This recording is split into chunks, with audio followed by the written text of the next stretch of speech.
On the marketing mix decision screen, what you're doing is you're making a various set of decisions about each of your brands related to things like price and advertising and production. Okay, so the current brands listed in your brand portfolio will show up at the top here, so you can toggle between each.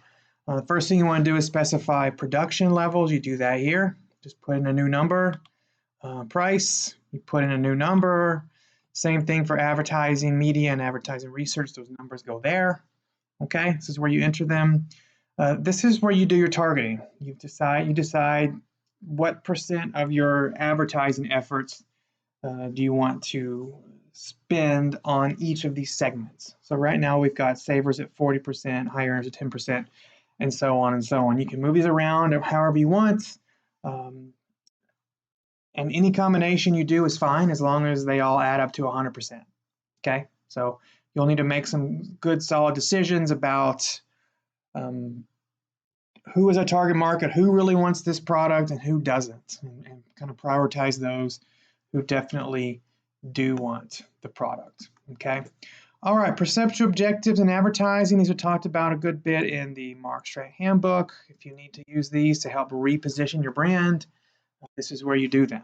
Okay, so you have two choices for the type of perceptual objectives. You have the semantic scale method and you have the multidimensional scaling method. So let's say you've decided that by looking at the multidimensional scaling map, you think that you know what it is that consumers want out of this brand. So, and you know also currently that right now you are not providing them exactly what they want, or at least their perceptions are not in line with what they're looking for. So you can try to change consumers' perceptions by using these objectives. So you would click on multidimensional scaling, and you can basically set two objectives at the same time. So you know from your research that consumers want a convenience level of 2.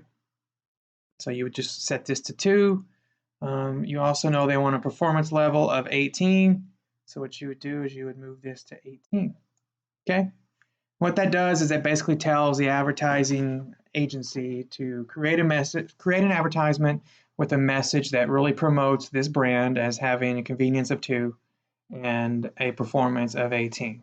The more money you put into research, advertising research that is, the more persuasive the message is going to be and thus change perceptions for that particular target market. Okay, so just keep that in mind. One kind of piece of caution or advice about advertising research is that you can spend too much money on research and thus get into diminishing or negative returns. So you don't really want your research dollars to be more than 15% of your media dollars. So for every $2 million you spend on media, don't spend more than $300,000 or something like that on research dollars, because you're just not going to get it back. Okay, so this page also provides some really good historical information. It tells you how many units were sold last period. If there were units left over, you will see that it shows up right there. It shows you what your price was last period. It gives you information on margins over here, how your price has evolved compared to the competition. You can see here that your price has stayed static, whereas competitive move, it has significantly decreased. So lots of good information there to help you make informed decisions. This is the marketing mix decision screen.